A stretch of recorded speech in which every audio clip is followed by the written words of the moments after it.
At Discount Tire, we know your time is valuable. Get 30% shorter average wait time when you buy and book online. Did you know Discount Tire now sells wiper blades? Check out our current deals at discounttire.com or stop in and talk to an associate today. Discount Tire. Let's get you taken care of. Need weekend plans? Check out what's happening at your local Lowe's. Weekending at Lowe's gives you and your family the opportunity to make us your weekend destination. Stop by for free workshops, events, and activities for everyone to enjoy. We're getting active with fun local events like our upcoming Lowe's Bucket Ball Challenge and Kids Workshop. Visit Lowe's.com/events for our full event lineup. Count on Lowe's for all of your home improvement needs. And now, activities in your community with Weekending at Lowe's. Welcome to 3 Yards Per Carry, a podcast covering the Miami Dolphins and the NFL. Now, here's your hosts, Chris, Alf, and Simon.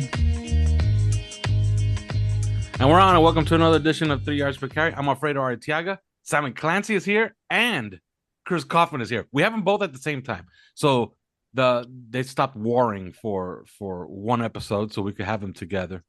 They're an ocean apart, so they can't get at each other and strangle each other. You boys are not fighting anymore, are you? Eat me. You know that's going around, right? People keep asking, how come these guys are never together on the same show? Do they hate each other? And yeah, they hate each other. Yeah, I mean, basically we just want to,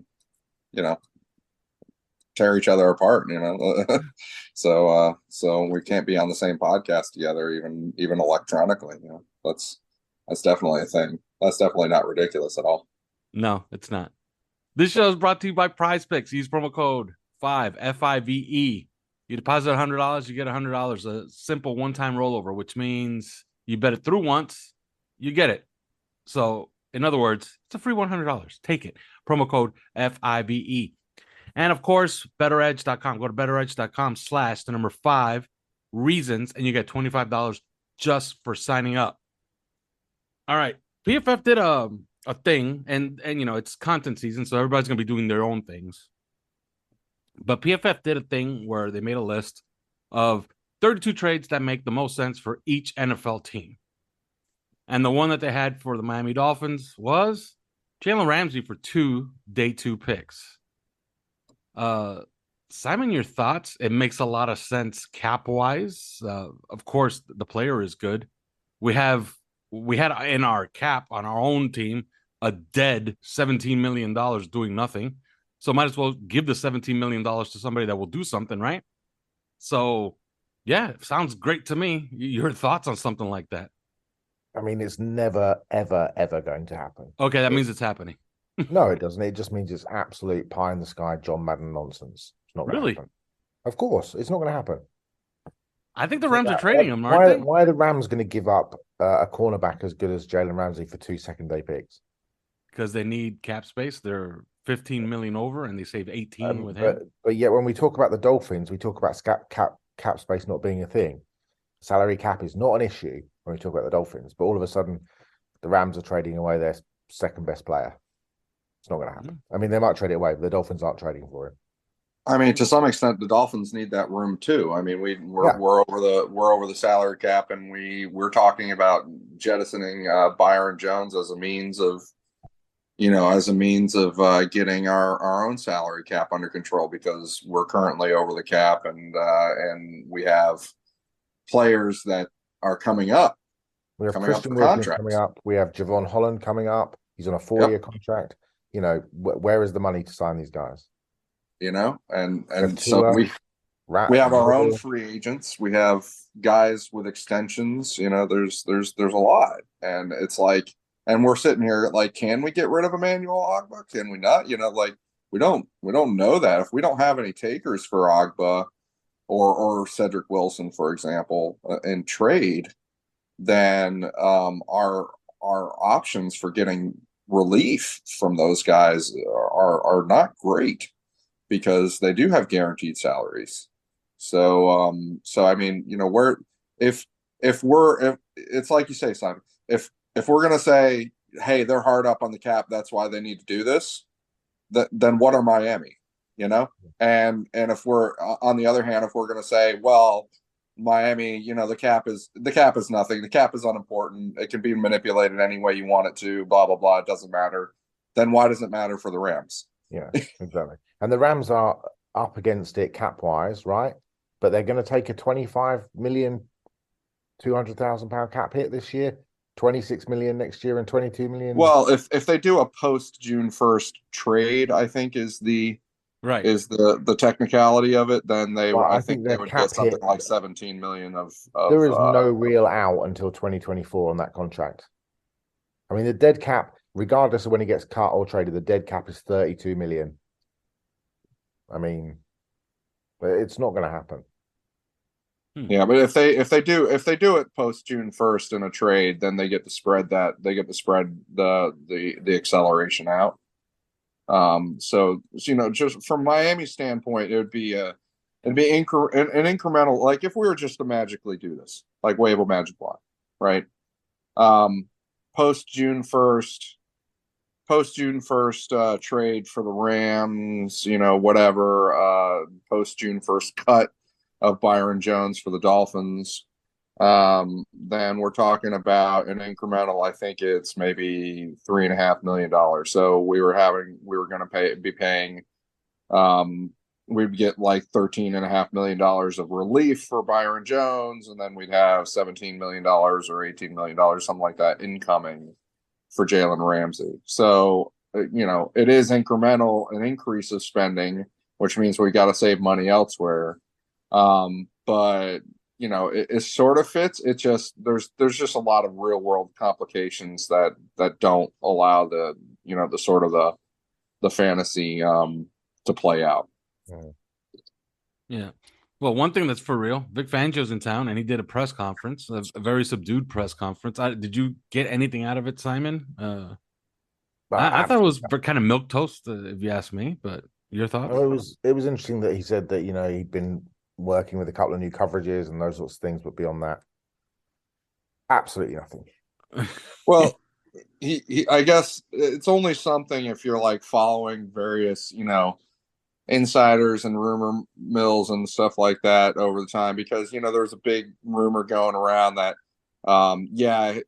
his longtime partner is in San Francisco, but his mom needs care and she's in Florida, and he's like, no, my mom's like my mom is two hours north of Philadelphia. She's not in Florida. And he did also say that he was in Destin, Florida, this season, so for whatever, maybe that's where he lives, I don't know. Yeah, so the people that were saying, he's going to be closer to his home in South Florida. No, Destin, Florida is 9 hours from Miami. Yeah, it's like it's a ways. Yeah, it's a ways away, man. And then there's that, and then there's he did clarify some things about. I kind of take it he was working a little bit with the Eagles, but not formally during the season. And they might have formalized something during the playoffs so that he could self-scout the offense. And the other major thing that he revealed is, and I think we kind of knew this, but then again, there had been people like saying otherwise, for whatever reason. But he and Mike McDaniel did not know each other at all. Like at all. Mm-hmm. Like he said, I'd be doing a major disservice to act like I actually, like Mike McDaniel and I knew each other. Like we maybe had like a total of 2 minutes worth of conversation over the years at various opportunities. And this entire connection between the two had nothing to do with the two of them personally, and everything to do with mutual friends. And so that's it. So if you see Richmond Flowers, buy him a beer. All right. Well, we're going to be talking about the defense on this episode. So we're going to start with their best unit, and the unit that I think Vic Fangio looks at as the identity of this team. That's the front line. Zach Sealer, Emmanuel Ogbah, Raekwon Davis, Christian Wilkins, Jalen Phillips, all under contract. Christian Wilkins should be getting an extension pretty soon. Free agents are Trey Flowers, John Jenkins, Justin Simmer, Andrew Van Ginkel. Now, Van Ginkel and Flowers are interesting to me. They were, Trey Flowers was kind of cheap because you just got him on. I think they got him on the offset, right? Like Detroit owed him something. Chris, like how did that work? The acquisition of Trey. Hell if I know at this point. It was complicated. Yeah, no, it was a complicated deal how they got him, but they did. Stands to reason if they acquired him this past season and gave him a lot of snaps, they might look at him again. He's a free agent. John Jenkins always finds a way to get on here. Van Ginkel is I think the guy that you're going to sacrifice. I think people will be surprised how many people will step up for Andrew Van Ginkel. Your thoughts, Simon, on that unit, and especially those free agents? Yeah, I mean, it's the best unit on the team, obviously. I think they all bring really interesting things to the table. Davis doesn't get talked about a lot, but he's a good player. It'll be interesting to see how they line up under Fangio, because I think there'll be some significant movement in terms of whether or not Sealer and Wilkins become full-time ends, whether or not they bring in a bigger nose tackle, as in a big space eater rather than, Davis is kind of straight up and straight down. I mean, he's a huge human being, but, we're never going to mistake him for Vita Vea, for example. Look, I don't think that Trey Flowers will be back necessarily. I think the one guy that you look at is obviously Melvin Ingram, and whether he comes back. I liked what John Jenkins did in the rotation. I think he's a solid player, but again, it goes back to that: are they going to bring in a bigger space eater, which might make Jenkins not necessarily a re-sign proposition? They got loads of mileage out of Ingram.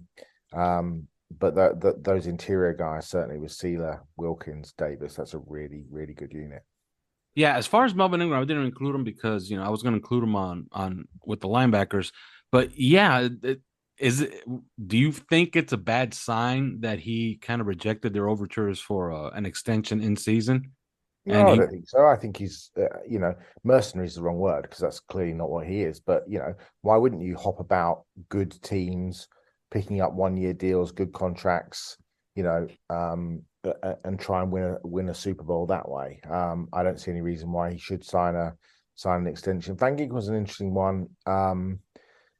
Could you replace him? Absolutely. Is he valuable in a sort of a spot role? Absolutely. I think the draft is interesting. You look at some of the players in the draft that could probably do a similar job to him and may come in cheaper. I think you could see AVG re-signing for a couple of years if it was a cheap deal, but I'm not going to, he's not pulling up many trees in terms of, but he's a solid sort of rotational player, special teamer. Obviously had the touchdown against the Bears on the punt block.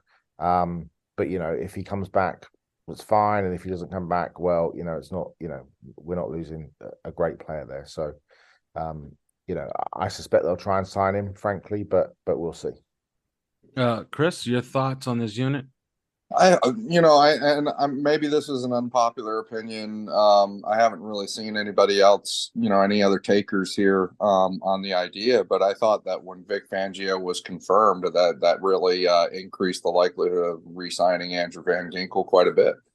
And that's because Vic Fangio historically has really appreciated having a lot of bodies that they could throw out, accomplished bodies that they could throw out on the edge.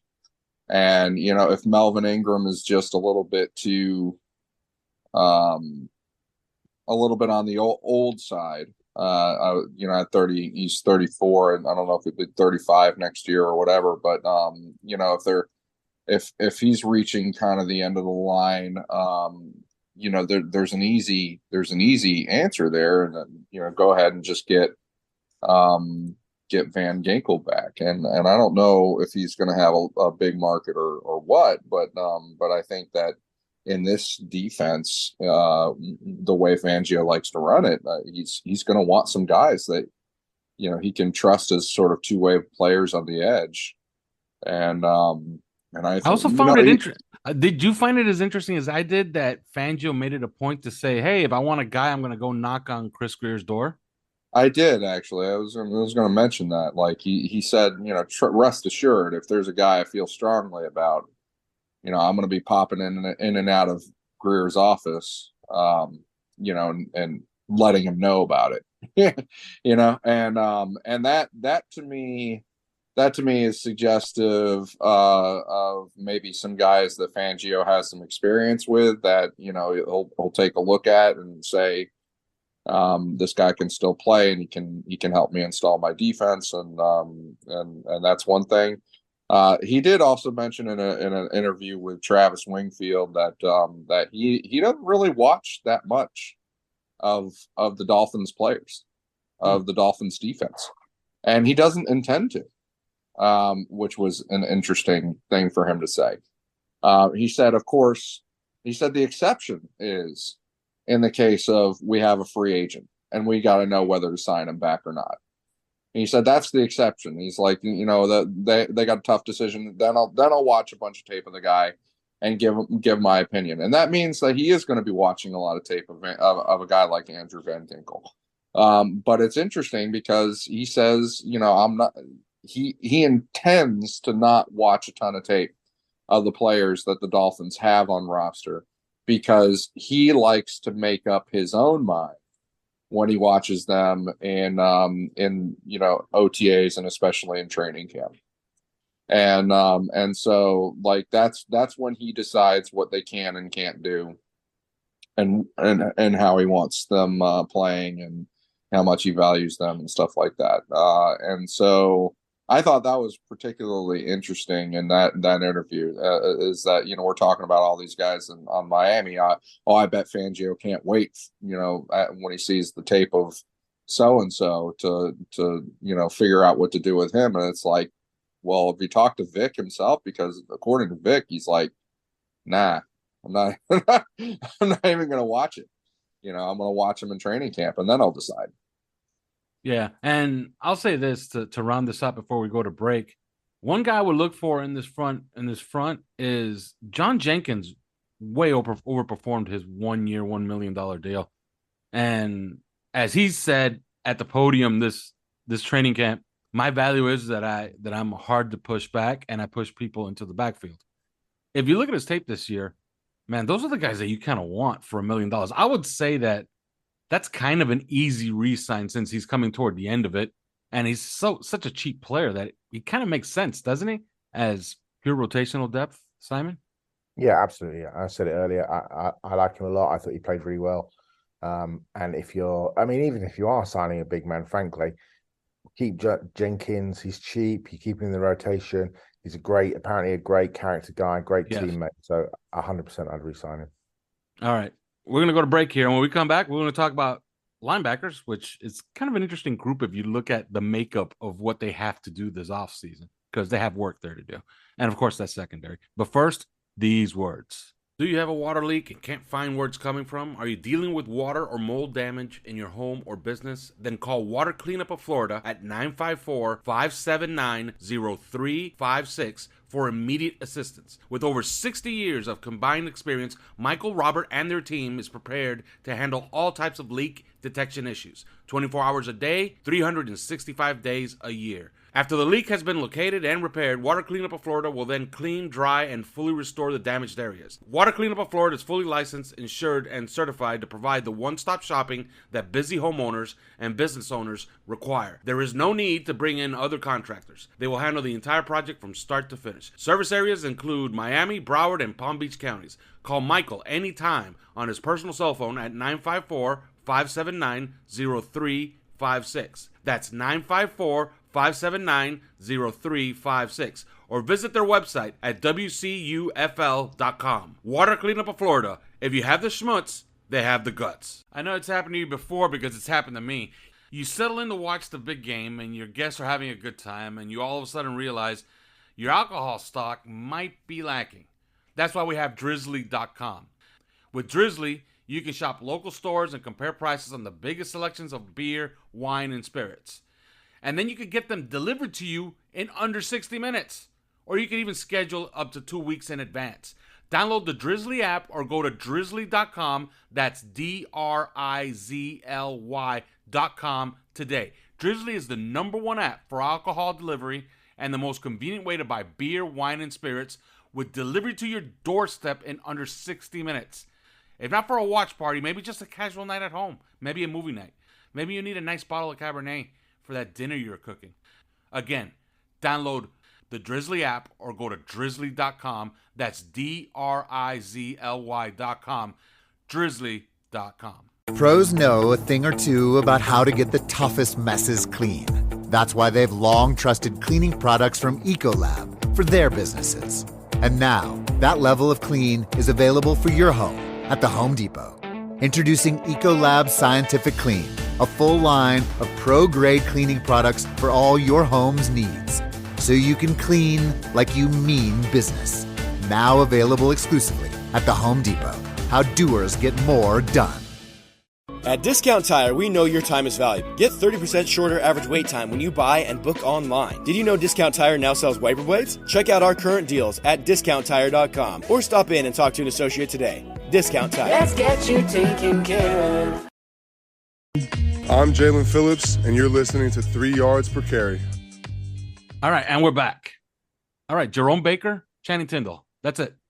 That's all there is on the roster right now. So if they had to play a game tomorrow, those are the only linebackers that they have under contract, which means they got to go get at least 4 more guys to round off this unit. Landon Roberts, Sam Agudelo, which I believe, I think we've reached the end of that experiment. Duke Riley, who had a good season. Melvin Ingram is technically a linebacker, but we're not going to keep him into this group. We already talked about him. Simon, this is going to be a complete makeover, isn't it? Especially with the new system. Yeah, I think so. A completely new makeover, and they need a lot of guys here. And this is a bit like the offensive line. It's not news that we need guys here, and there are very specific talents for a Vic Fangio linebacker. And you just hope that, as Chris and you just alluded to, if you are, if Vic is looking for a certain player, this is the area where he's really going to be looking for it, and hopefully he's going to be knocking on some doors to get that done, because this linebacker group isn't good enough. And there are question marks about Channing Tindall. What sort of player would he become? The kind of the minimal snaps I think he had at Georgia, makes you concerned. The fact that he couldn't get on the field at any point really as a Dolphin. It was really a mulligan season, a redshirt season. How much has he trained on? How much of those athletic traits that he obviously flashed at Georgia are really kind of, how much separation does that give him from the field cerebrally? How is he kind of going to take to a Fangio defense, and what he's going to be asked of light boxes, as we know? And really, is he just suited to that role? In a way, Landon Roberts is, just that kind of downhill thumper is, you could see that as a thing. Absolutely. You could see him again being re-signed.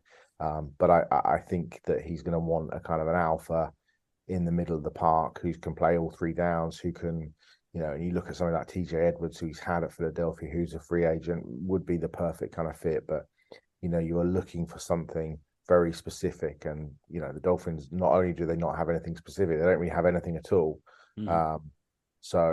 So yeah, it's going to be a very interesting situation over the next few months with regards to that linebacker position. Yeah, and before I get Chris in here, I got to ask you, Simon. Duke Riley played well for us, but he is so out of his element in this type of system. Yeah, I mean, he has to play like a scrape roll, and I don't think he can do it. No, Duke's kind of run around, it's coverage, it's special teams, it's that sort of thing.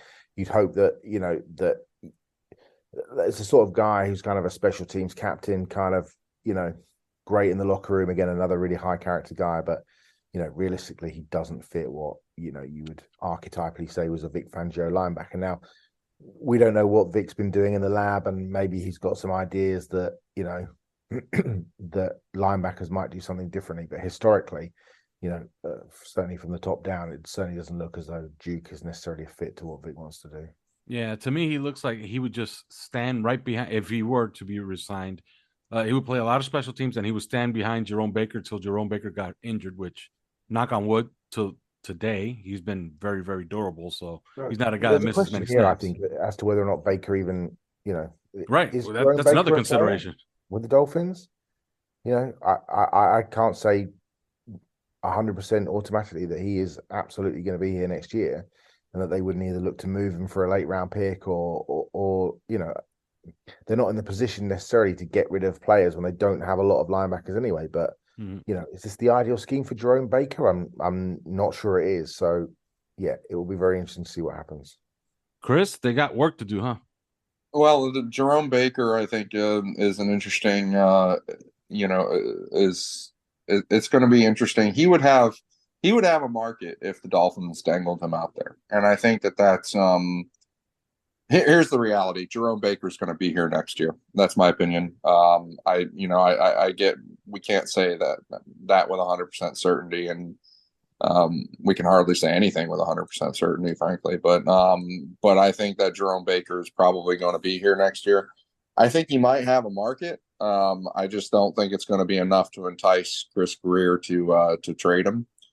And so I think he is going to be here. And actually, his combination, of blitzing ability and speed, I think there's a chance. I'll toss a coin. We'll see if it works. And that they're going to find out. And that's going to be one of those things where, Vic Fangio will take a look at what everybody does in training camp and then decide how we need to play exactly in order to make that work. Landon Roberts, you could absolutely see fitting. And so, it's interesting that, we could have a situation where Andrew Van Ginkel and Landon Roberts are both brought back and paired and brought up with Jerome Baker to man the defense again. And then it's like, well, nothing's changed.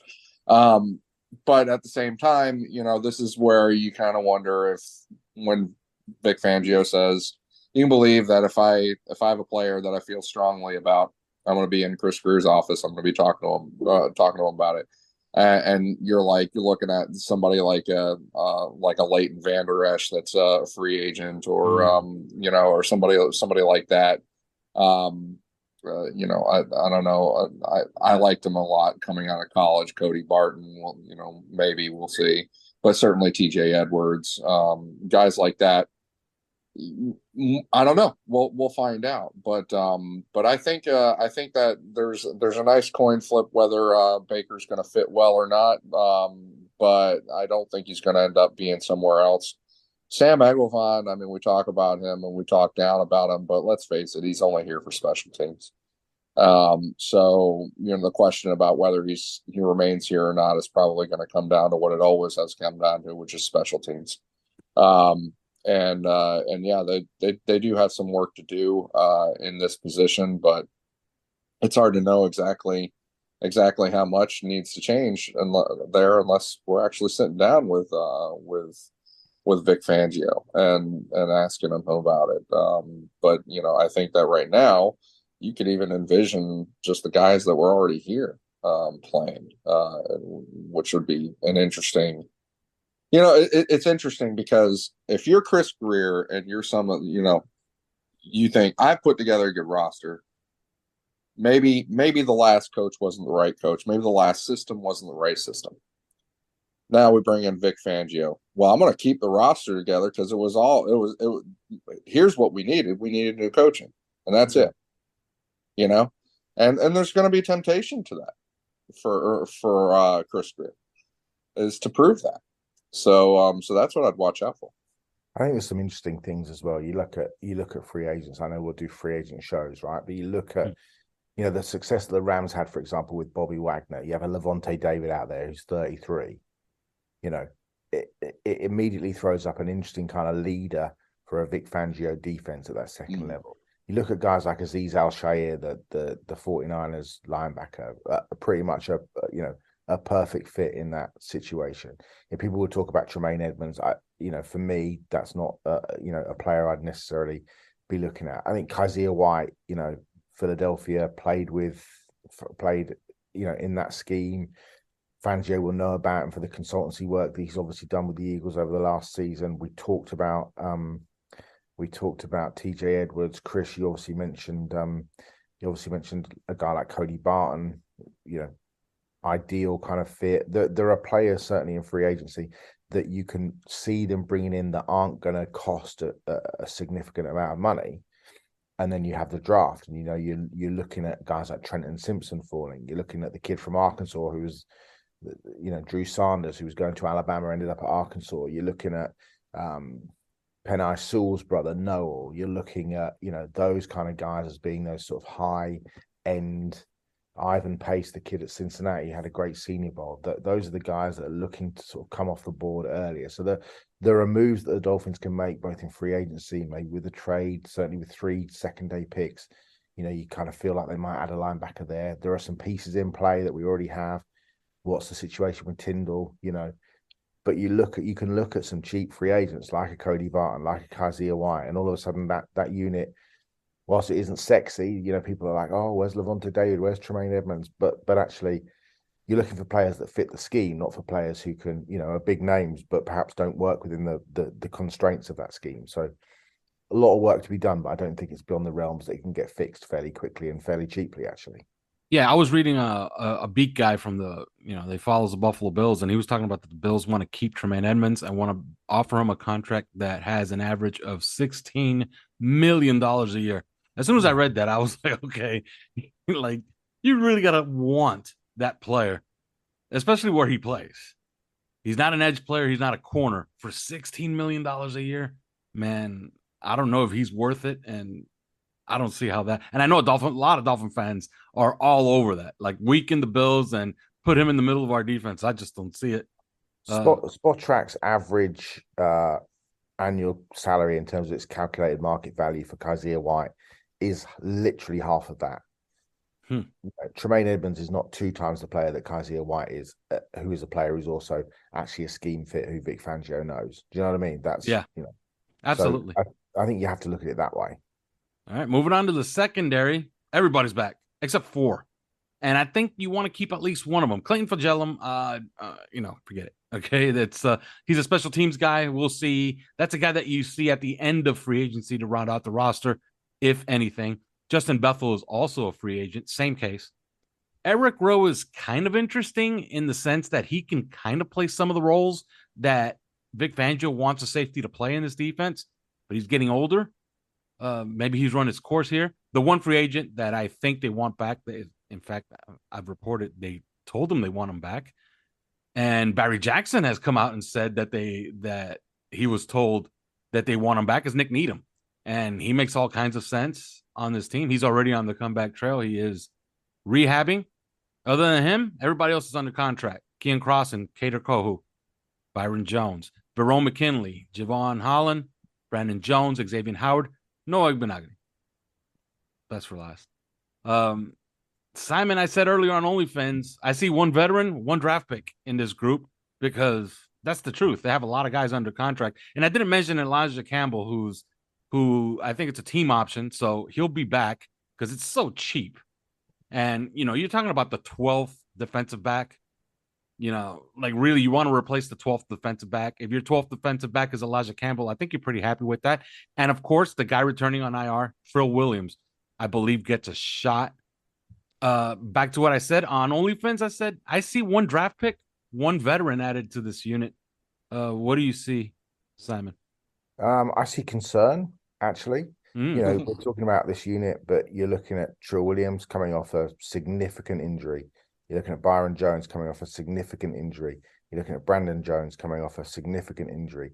You're looking at Nick Needham coming off a significant injury. That's 4 players who, if Byron Jones comes back, that's 4, fairly significant players. A lot of significant there, but, 4 fairly key players to that secondary who are all coming off big injuries that are not necessarily great for people that have to make quick twitch movements. Try saying that at 12:23 on a quick Wednesday twitch morning. movements, quick twitch movements, quick twitch movement, quick twitch. Yeah. You see, it's and difficult. It's not 12:23 in the morning for you. No. So I think I do think they'll bring in 1 or 2 guys in free agency, and I think they'll look at 1 or 2 guys in the draft. Now, you might get a couple of cornerbacks and a safety, or a couple of safeties and a cornerback. It depends. What will Vic Fangio think of Brandon Jones, for example? Vic said specifically, we're not going to be much of a blitzing defense. Yet Brandon Jones is one of the best blitzing defensive backs in the NFL. Okay, how's that going to play? The guy's also coming off an injury. What about Noah Igbinoghene? Is he better suited to that sort of cloud coverage, the cover 6, the cover 4, whatever that he wants to play? We shall see. Does it suit him better than being in man? Where is Xavier Howard physically, mentally, coming off a tough season? We talk about too high, single high. Will there be a partner in too high for Javon Holland? Will there be a free agent partner like we've talked about, a Jordan Poyer or an Adrian Amos or, a Jimmy Ward, someone of that ilk that, Vic has known and that McDaniel has known. It will be interesting to see. But in terms of, that's the safeties. In terms of cornerbacks, I think there are, to me, this is the best cornerback draft in a very, very long time. So I think the Dolphins will try and hit a couple of home runs there. And, if they're not focused in on a corner with that first pick, I would be pretty surprised given the real quality of the position in the draft this year. And I don't expect them to go after a Bradley Roby, James Bradbury, or the guys that are going to cost an awful lot of money. But I do think there'll be, players, and whether that's for guys, again, that Vic's known. So Chris talked about it on OnlyFans, someone like a Kyle Fuller. I don't think they'll go after Byron Murphy, but a Rocky Ya-Sin makes some sense. You look at the kids at Tampa Bay, probably Desir is too expensive, but what about, Murphy Bunting, who's a good player? So, there are definitely guys out there, and it's a bit like the linebacker situation. There's definitely guys out there that can help us, and who both McDaniel and obviously Fangio know, but we shall, you even go down the list and you look at some of the guys that you look at Dane Jackson at Buffalo, for example. Dane Jackson's a good, solid player who could do a job for us. But you go all the way down to sort of Isaac Yiadom, who was, who Vic had for a year in Denver. You could see him coming in. That's, I don't think that's beyond the realms of possibility. So it will be interesting to see, but I absolutely think they'll be spending. And you look at the draft and you look at someone like a Clark Phillips, for example, out of Utah. That's a guy who's perfectly built to play a Vic Fangio scheme. So it'll be interesting to see how it plays out.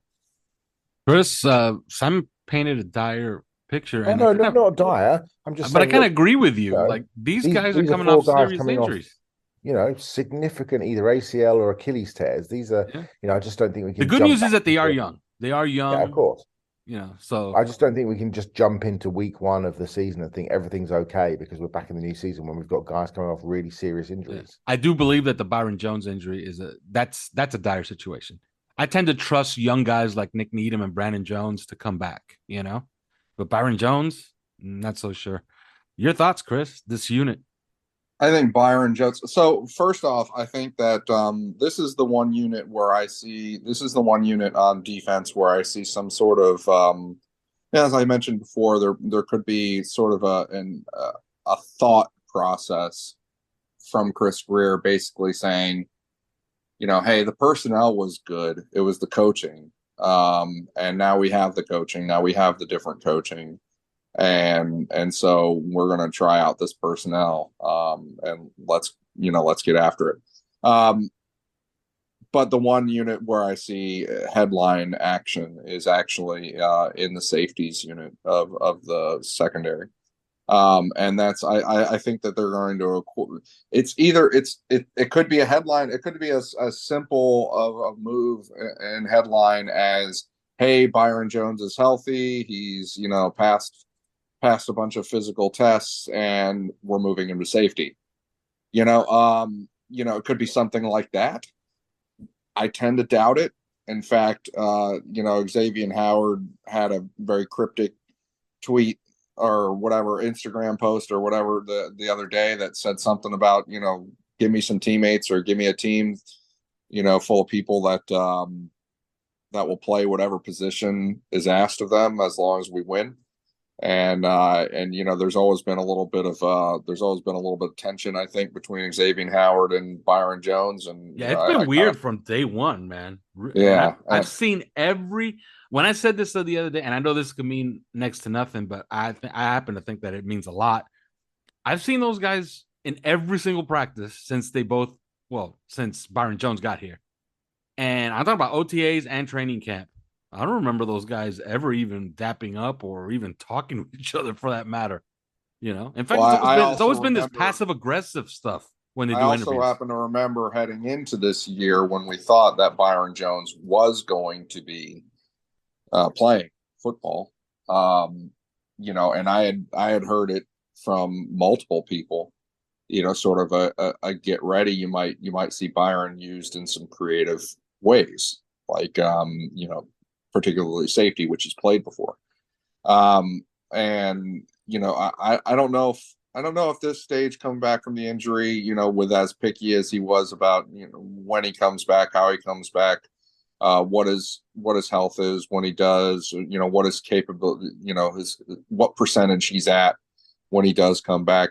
I don't see him being up for much of anything creatively, and so I just see him ultimately being jettisoned from the team.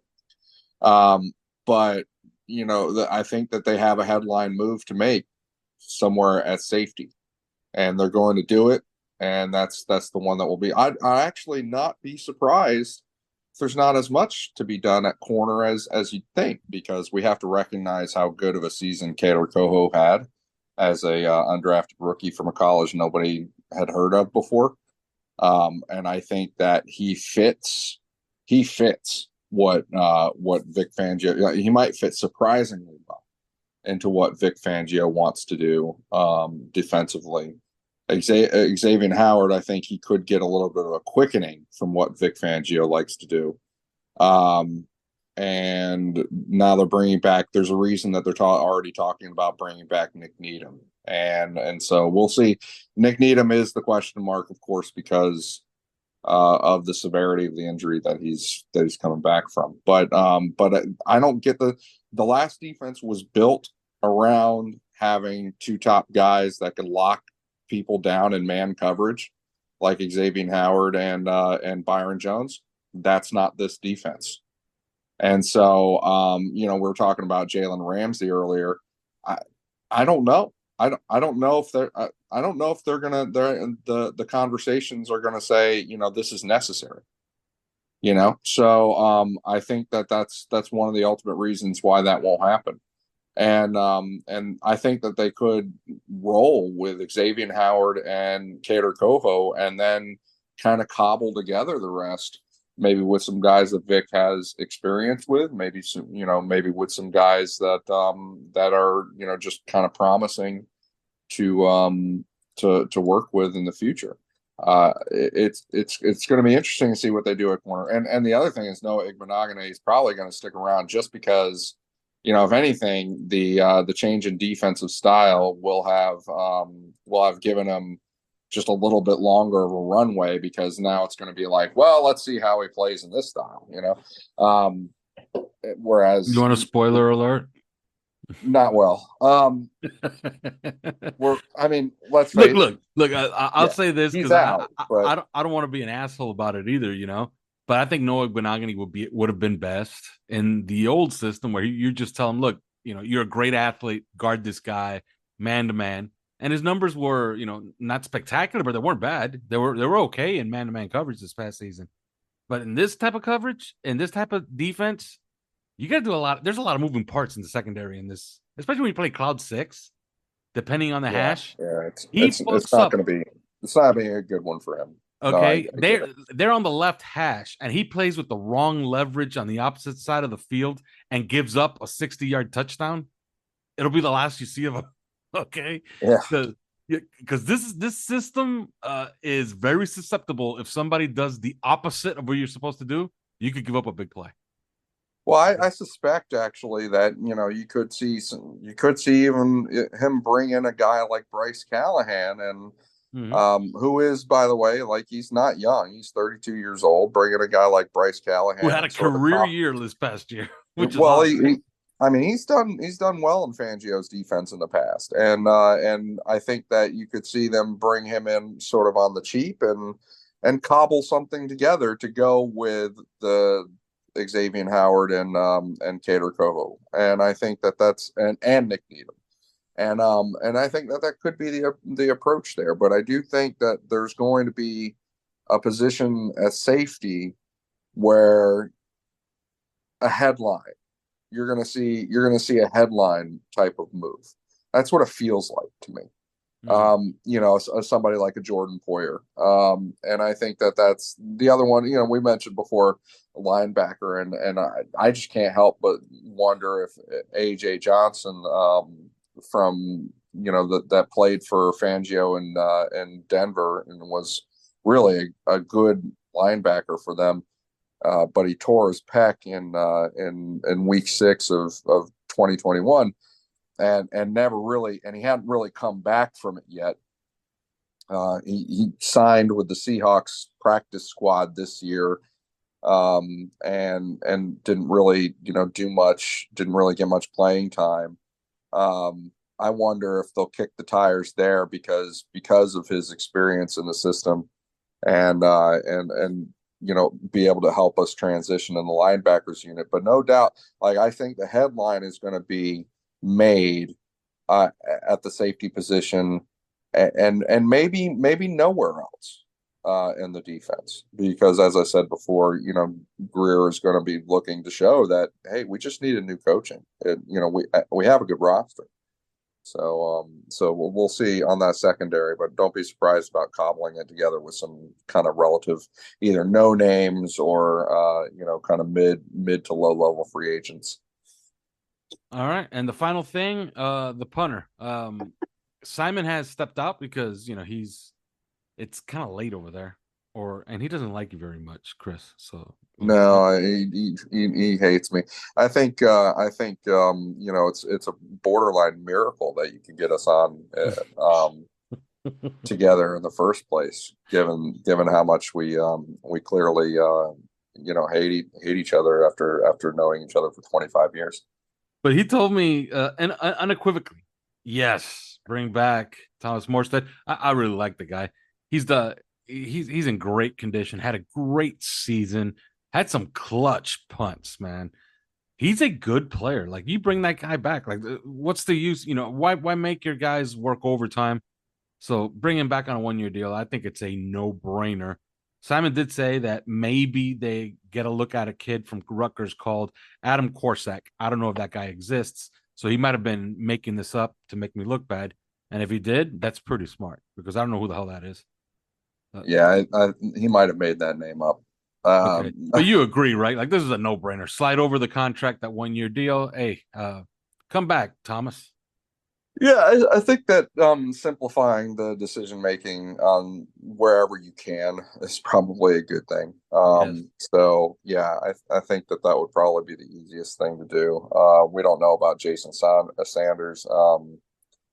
We'll see, but I think last week we agreed that Jason Sanders comes back, but with somebody looming over his shoulder. Yeah, frankly, I don't. As I've said many times before, I don't really care.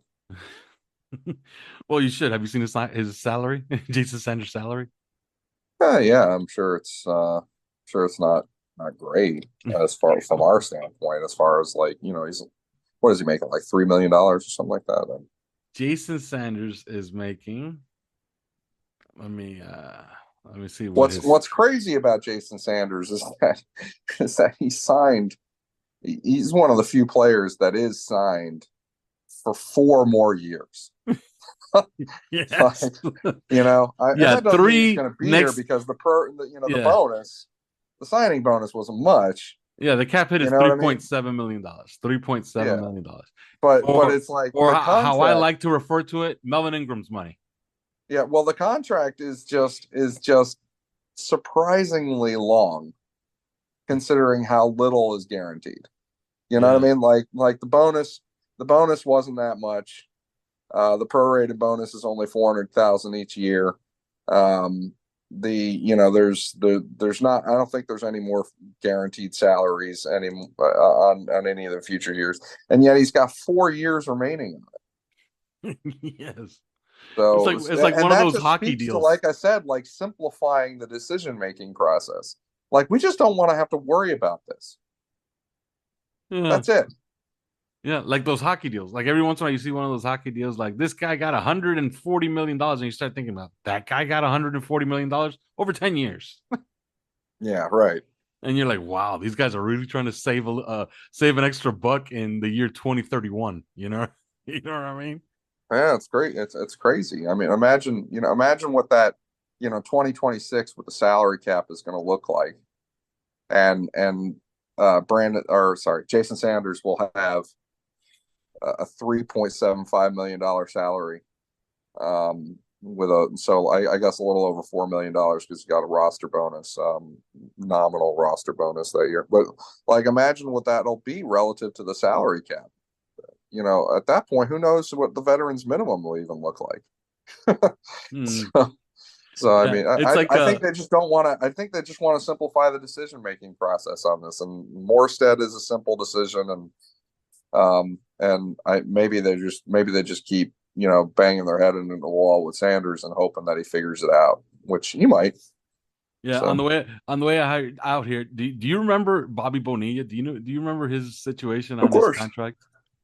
The guy retired in 2001. For those of you trying to keep score, that's 22 years ago. Do you understand that every July he gets a check for $1.1 million, and he will be getting that check until the year 2035? Fantastic. Is that good work or what? That's good. That's good work if you can get it. Good retirement plan. Okay, so the guy is Jesus Christ. 34 years past his retirement. I don't think he's Jesus Christ. Well, he's getting paid $1.1 million a year, 34 years past his retirement. 34 years past his retirement. Insane. Well, good work if you can get it. Or that's one of those where you look at the general manager you had back then and you go, that guy was an ungodly idiot. Make me pay a guy for 34 years past his retirement. That might be the Jason Sanders plan, Mm-hmm. We'll be paying him until the year 2035 as well. All right, that's gonna have to do it, and that's it. We've gone over the roster. Last week you got an extended episode. We talked about the offense at length. This week we talked about the defense at length. The next time you hear from us, we're gonna actually talk about real players. In free agency. Free agency is about 21 days away. 21 days to the tampering period. Do I have that right? Let me see. 21 days to the tampering period. 23 days till actual free agents start getting brought on board. So, yeah, we'll start talking about it beginning on our next show. But that's it. There is no more. Talk to you again later on this week. Thanks for listening to 3 Yards Per Carry. You can subscribe via iTunes, on Podbean, or your usual podcast provider.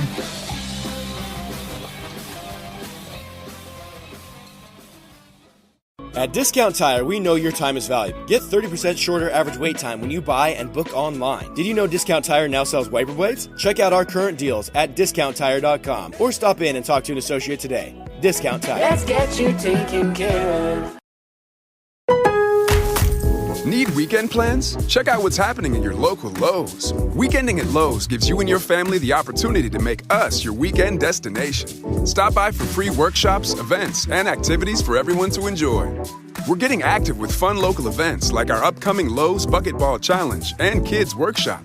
Visit Lowe's.com/events for our full event lineup. Count on Lowe's for all of your home improvement needs. And now, activities in your community with Weekending at Lowe's.